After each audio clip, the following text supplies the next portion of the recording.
अस्सलाम वालेकुम। आज टॉपिक हम डिस्कस करेंगे ये है water pollution.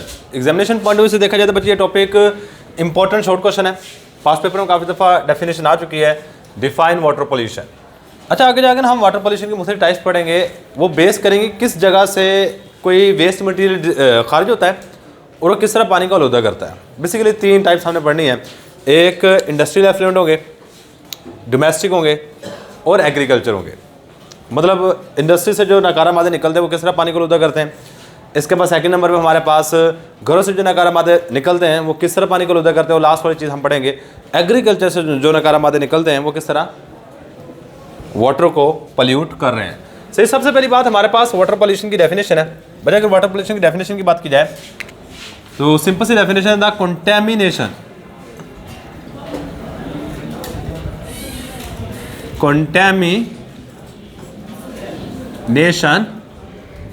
Of water bodies.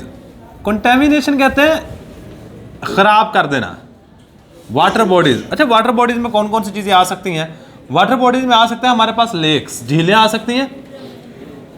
Water bodies कहते हैं वो जगह जहां पे पानी मौजूद होता है, वो जगह जहां पे पानी मौजूद है उसको वाटर बॉडीज का नाम दिया जाता है। इसमें झीलें आ सकती हैं, पूल्स आ सकते हैं, रिवर्स आ सकती हैं, दरिया वगैरह।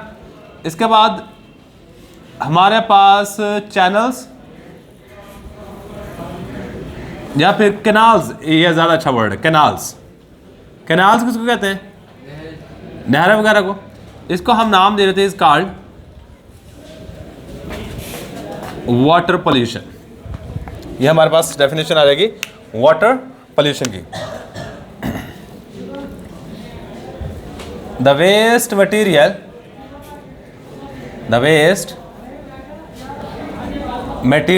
जो वेस्ट मटीरियल जिस तरह का हमारे पास है, सच एज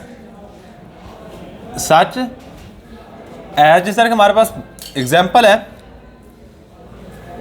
गार्बेज, कूड़ा क्रिकेट, टॉक्सिन्स कहते हैं जहर वाली चीजों को, जहरीली चीजें। डिफरेंट केमिकल्स, मुख्तलिफ केमिकल्स, बेशक वो ऑर्गेनिक हो या इनऑर्गेनिक हो। साल्ट्स, ऑयल्स एंड इसके अलावा और बातें लिखना चाहते हैं तो लिख लें, ग्रीसेस। ये वाली चीज़ें इंडस्ट्री से खारिज हो रही होती हैं। फर्टिलाइज़र, खादें,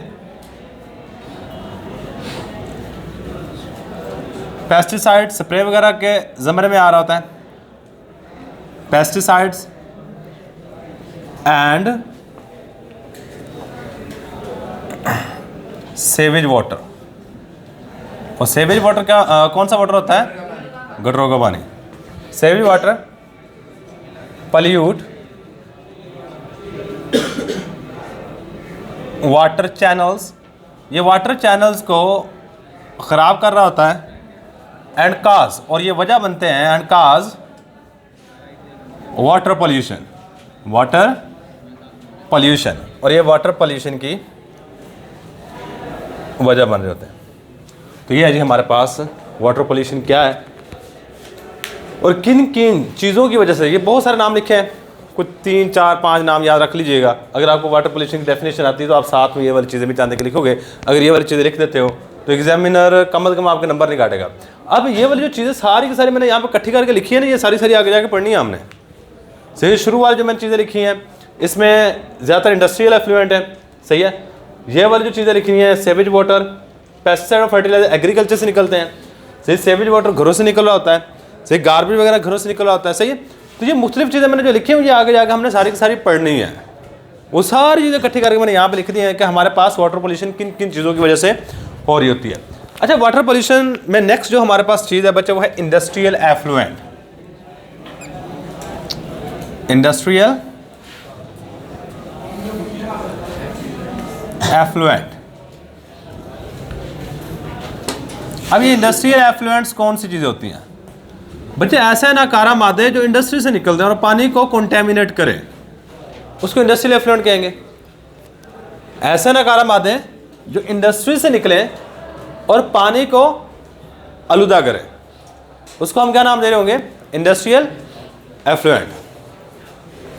तो इसमें हम कुछ इस तरह से इसकी डेफिनेशन करेंगे, all the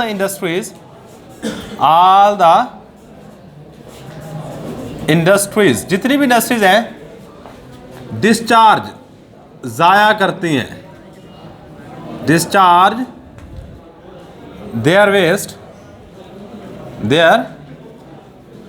waste in open ground, open, क्योंकि जो इंडस्ट्रीज है ना ये या तो अपना जो वेस्ट है किसी खुली जगह पे फेंक देती हैं, या फिर अगर दरिया वगैरह पास है, नहर वगैरह पास है तो उसमें फेंक देंगी।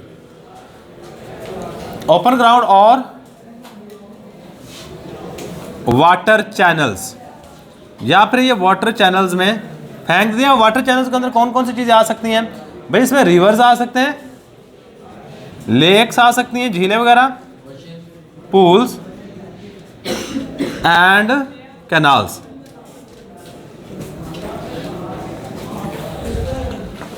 इसको हम नाम दे रहे होते हैं, is called industrial effluent, industrial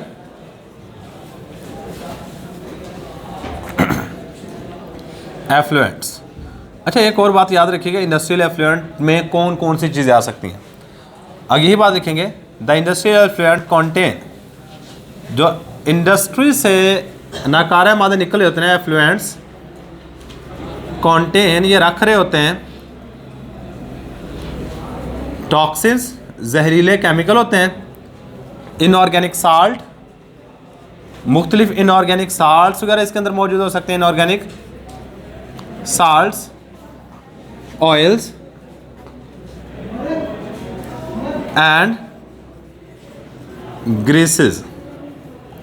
सही है। तो जब मशीनें वगैरह की सफाई की जाती है, वहाँ से ऑयल और ग्रीस वगैरह जो निकलता है उसको पानी वगैरह से धो के उसको नहर के अंदर या फिर जो भी चीज़ पास होगी पानी वाली जिसम, सही है, बेशक वो दरिया भी हो सकता है, नहर भी हो सकती है, झील भी हो सकती है, उसमें फेंक देंगे, उसकी वजह से जो पोल्यूशन होगी उसको हम नाम देंगे इंडस्ट्रियल एफ्लुएंट का। क्या नाम दे रहे होते हैं इसको? Industrial effluent. इसकी डेफिनेशन बिल्कुल सिंपल सी है कि जितनी भी इंडस्ट्रीज हैं वो अपना वेस्ट मटेरियल या तो खुली जगह पे फेंक देंगे या फिर वाटर चैनल में, अमूमन ये वाला काम ज़्यादा करते हैं। और याद रखिएगा जितनी भी इंडस्ट्रीज आपकी बनी हुई है वो सारी की सारी नहरों के किनारों बनी हुई हैं, दरियाओं के किनारों बनी हुई है, क्योंकि उनको पानी की ज़रूरत पड़ती है। इंडस्ट्री को धोने के लिए पानी सबसे मोस्ट इंपॉर्टेंट है किसी भी इंडस्ट्री के लिए। विदाउट वाटर आप वहाँ पर काम कर ही नहीं सकते। से अब वो जो नकारा पानी होता है उसको उठा के दोबारा फिर पानी के अंदर डाल देते हैं।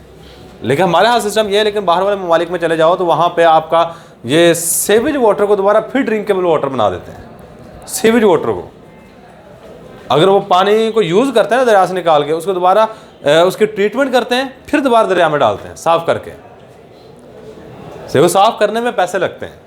तो हमारे यहाँ ये क्या किया जाता है, उसको उठा के वैसे का वैसा ही डाल दिया जाता है। सही। तो हमारे पास नेक्स्ट जो चीज़ बचे, ये अगर लॉन्ग क्वेश्चन भी पास पेपर में आ चुका है, अगर लॉन्ग क्वेश्चन आया वो क्या, define industrial effluent, industrial effluent की तारीफ करें and explain the effect of industrial effluent, और इंडस्ट्रियल एफ्लुएंट के इफेक्ट या असरात लिखें। अच्छा, अब इंडस्ट्रीज की इंपॉर्टेंस क्या होगी, मैं पहले थोड़ी सी इंपॉर्टेंस लिख लूँ।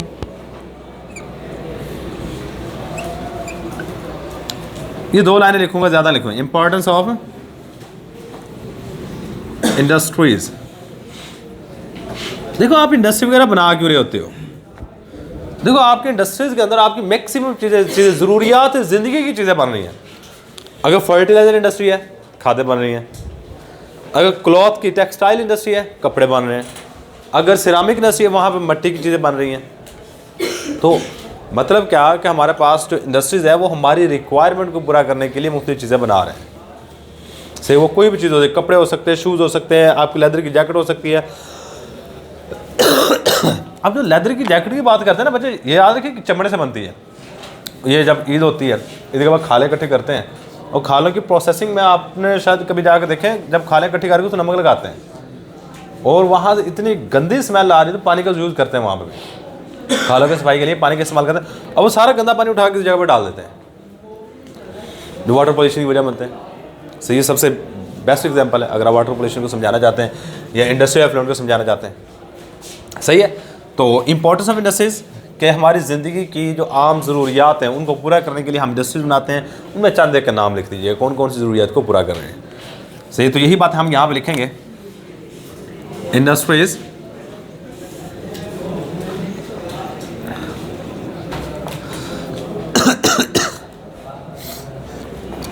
इंडस्ट्रीज इन मॉडर्न एज, मौजूदा ज़माने में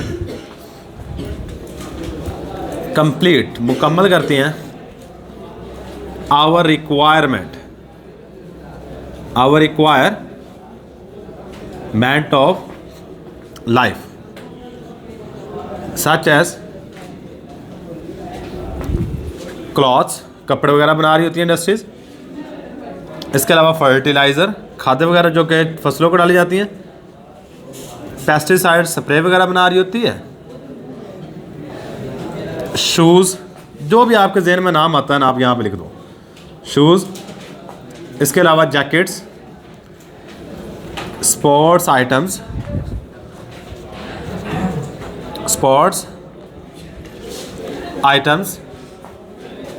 एंड अदर थिंग्स, और बहुत सारी दूसरी चीज़ें। अब अदर थिंग्स के अंदर सारी चीज़ें आ जाएंगी, सही। इसलिए इंडस्ट्री इंपॉर्टेंट है हमारी लाइफ में। अब इसके इफ़ेक्ट क्या होंगे, effect of industrial effluent. Next क्या हमारे पास है, effect of industrial effluent. Industrial effluent के क्या क्या असरात हैं, वही असरात हम यहाँ पे लिखेंगे। मुझे अगर इफ़ेक्ट की बात की जाए इंडस्ट्रियल एफ्लुएंट के, तो पहला इफ़ेक्ट है they deteriorate the quality of water. Deteriorate एक वर्ड इस्तेमाल किया गया, डिटोरिएट का मतलब होता है ख़राब कर देना। ये क्या करेंगे, they deteriorate the quality of water, दे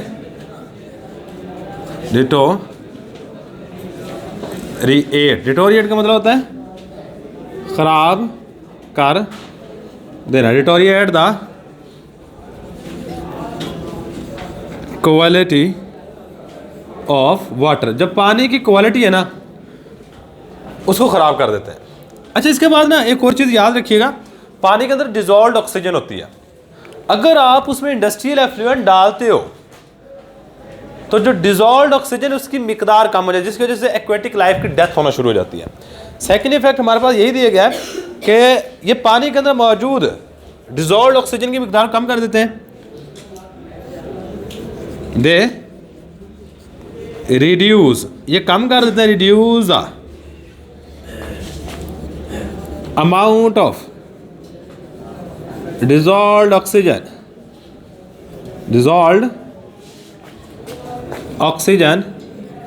ये डिज़ोल्व्ड ऑक्सीजन की मिकदार कम कर देंगे इन वाटर, पानी में, एंड काज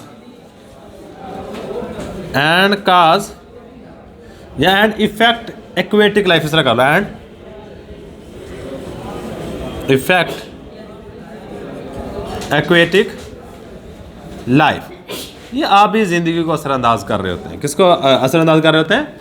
आबी ज़िंदगी को। यहाँ पे एक बात याद रखना, डिज़ोल्व्ड ऑक्सीजन की मिकदार कम होने से आबी ज़िंदगी किस तरह असरअंदाज होगी। देखो, हर एक जिंदा जानदार को सांस लेने के लिए ऑक्सीजन की ज़रूरत होती है।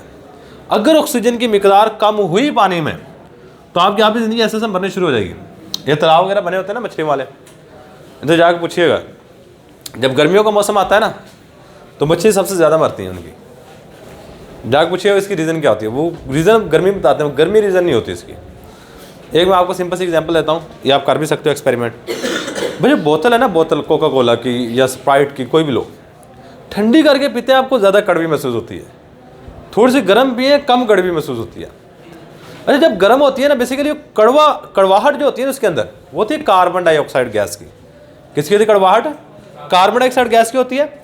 अब देखो, जब ठंडी थी उसमें कार्बन डाइऑक्साइड गैस ज़्यादा डिजोल्व होती है। याद रखिए, गैसेस जो पानी के अंदर डिजोल्व होती हैं वो कम टेम्परेचर पे ज़्यादा डिजोल्व होंगी और ज़्यादा टेम्परेचर पे कम डिजोल्व होंगी, कम डिजोल्व होंगी। एक सिंपल सी बात आपने याद रखनी है।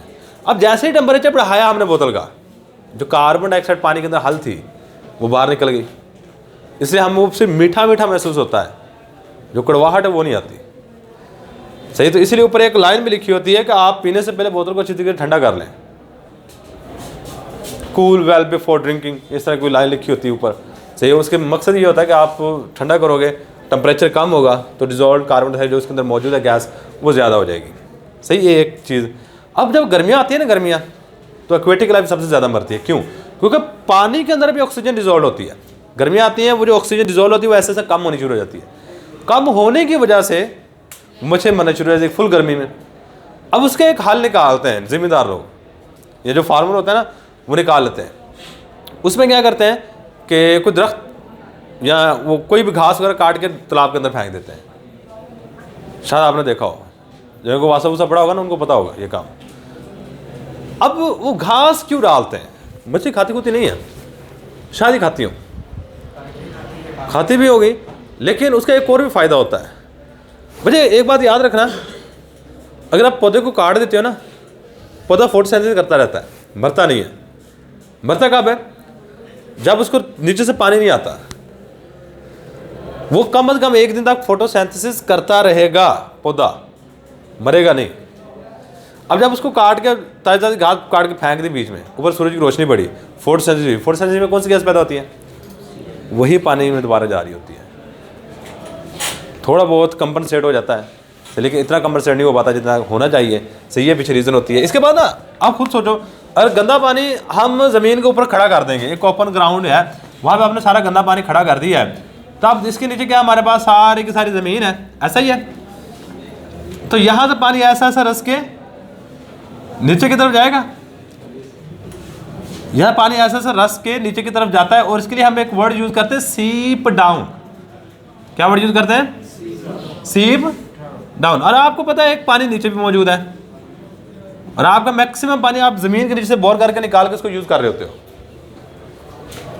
अब होता यह है कि अगर आप कंटेमिनेटेड वाटर या इंडस्ट्रियल वाटर जो कंटेमिनेटेड है उसको आप किसी जगह पे डाल देते हो और वो ऐसा ऐसा रस के ज़मीन के नीचे की तरफ चला जाता है, तो नीचे वाले पानी को क्या कर देगा? कंटेमिनेट कर देगा। जब कंटेमिनेट करेगा और आपने यहाँ पे बोर करके दोबारा से ये पानी निकाल के आप इसको यूज़ में लेके आते हो, अगर इसको इंसान इस्तेमाल करते हैं तो एक गैस्ट्रो इंटेस्टाइनल डिजीज़, एक वर्ड इस्तेमाल किया गया है, गैस्ट्रो इंटेस्टाइनल कहते हैं, गैस्ट्रो कहते हैं मैदे को, इंटेस्टाइन से निकला है, आंत के एलिमेंट के लिए वर्ड यूज़ किया जा सकता है। तो ये क्या करता है जी, इंसानों में गैस्ट्रो इंटेस्टाइनल डिजीज़ की वजह बनता है। ये नेक्स्ट इफेक्ट है। 2 इफेक्ट पड़े, पानी की क्वालिटी ख़राब करेगा, पानी में डिजॉल्व ऑक्सीजन कम कर रहा है, जिसकी वजह एक्वेटिक लाइफ खत्म हो रही होती है। अगर ये पानी रस के ज़मीन के नीचे की तरफ चला जाता है तो नीचे वाला पानी को आलूदा करेगा। अगर वो पानी इंसान यूज़ करते हैं तो मुख्तलिफ बीमारियों की वजह बन रहा होता है। तो यही बात हमने यहाँ पे लिखनी है, when contaminated water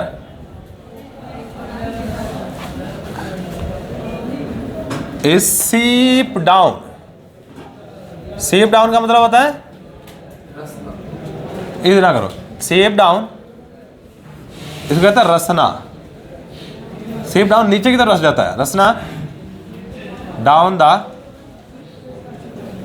earth, then this water, this contaminated water,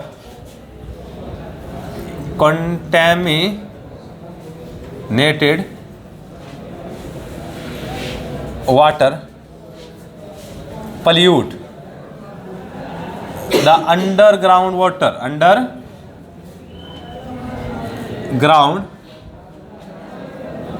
तो ये अंडरग्राउंड वाटर क्या कर देगा? खराब कर देगा। इफ दिस वाटर, अगर ये वाला पानी is under the use of human, then it cause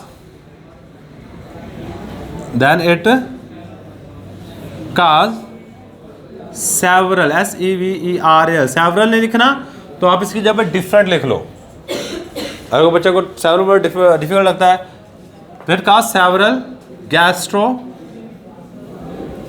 intestinal disease, intestinal disease. लो ये हमारे पास से थर्ड इफेक्ट इंडस्ट्रियल एफ्लुएंट का। बच्चे फोर्थ इफेक्ट की बात करते हैं, ये थोड़ा सा लेंथी है लेकिन इसमें काफ़ी दफ़ा पास पेपर में एमसीक्यू आ चुके हैं।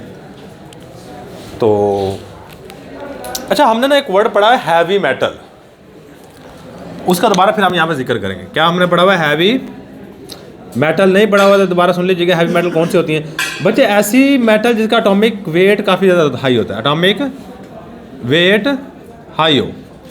यहाँ पे 3 हैवी मेटल का जिक्र करेगा, कैडमियम, लेड और मरकरी। सही, तो हमारे पास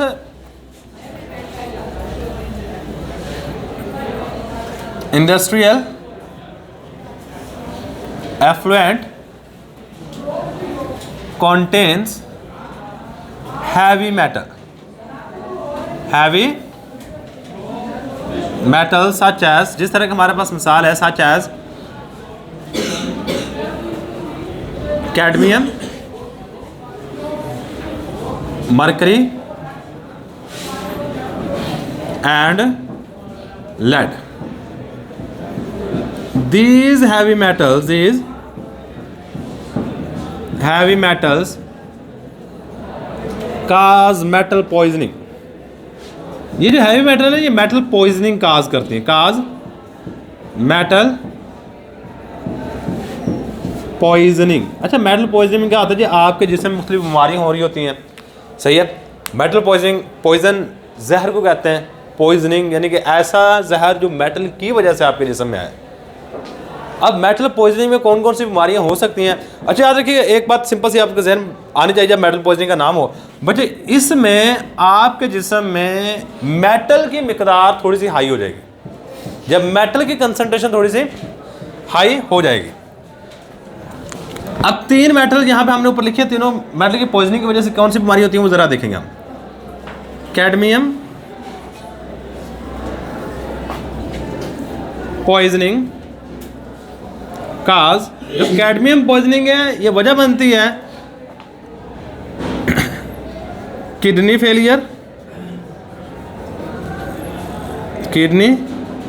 फेलियर, हाई ब्लड प्रेशर, ये सिंपल रट्टा है, high blood pressure and destruction of red blood cells. Destruction होता है ख़त्म होना, destruction of red blood cells, red blood cells आपके जिस्म में रेड ब्लड सेल्स के खात्मे की वजह बन रही होती है। और रेड ब्लड सेल्स याद रखिए, आपके जिस्म को जो रेड कलर है ना वो सारा का सारा रेड ब्लड सेल्स की वजह से होता है।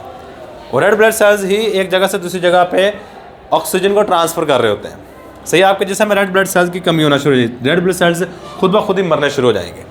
इसके बाद बात कर लेते हैं लेड की, बाद मरकरी की। मरकरी का तो एक है, लेड का थोड़ा सा ज़्यादा है।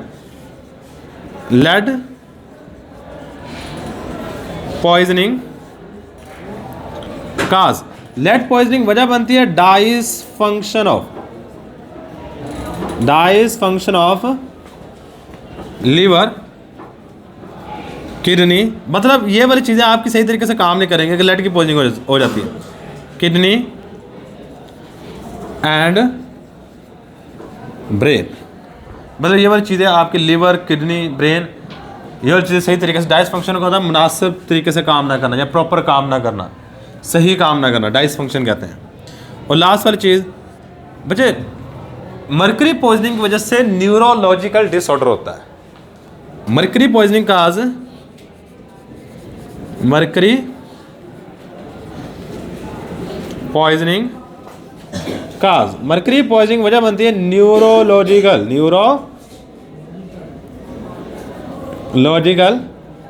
डिसऑर्डर। अच्छा, ये न्यूरोलॉजिकल न्यूरॉन से निकला वर्ड, और न्यूरॉन कहाँ पाए जाते हैं? दिमाग में। मतलब ये हमारे दिमागी तवाज़ुन को थोड़ा सा बिगाड़ देती है।